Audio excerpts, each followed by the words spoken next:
Cette formation, nous la voulons un peu originale.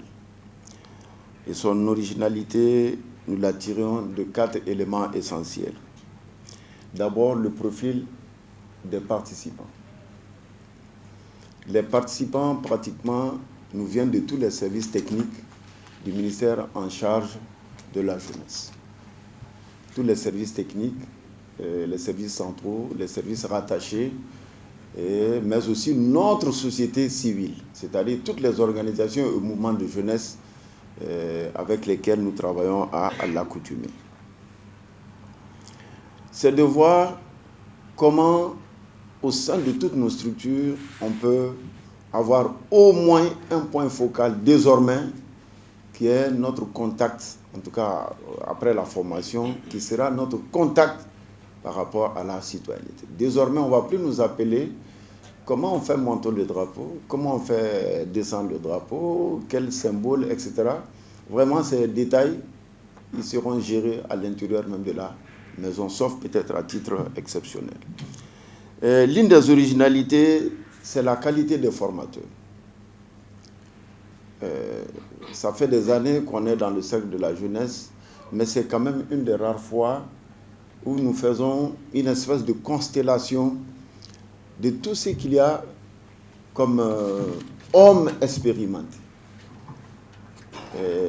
en praticiens, en pratiquants, mais aussi en universitaires autour d'une formation. Je ne vais pas citer des noms, sinon j'en oublierai.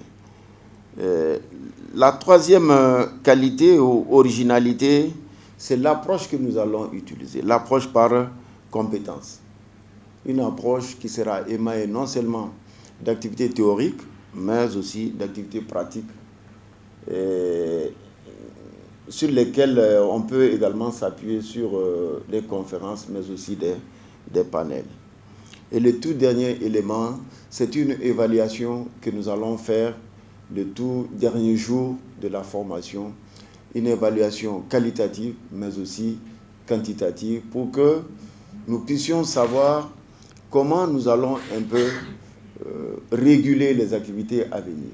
La transformation profonde que connaît aujourd'hui le secteur de la jeunesse, des sports et de la citoyenneté exige de nous de nouvelles compétences distinctives. L'heure est à l'adaptation, à la mise à jour et à la valorisation de nos ressources humaines. Ce renforcement des capacités est indispensable pour relever les défis nouveaux et contribuer efficacement à la réalisation des objectifs du département. Il va sans dire que le personnel chargé de l'encadrement de la jeunesse, des sports et de la citoyenneté a aujourd'hui une obligation de résultat. Pour y parvenir, la formation civique et citoyenne demeure une condition sine qua non. L'adage est aussi simple que puissant. Former un citoyen, c'est bâtir une nation. La formation qui nous rassemble aujourd'hui permettra de préparer une nouvelle génération de cadres adaptés aux exigences du Malicoura et capables d'accompagner la jeunesse et les sportifs dans leur engagement citoyen au service de la patrie.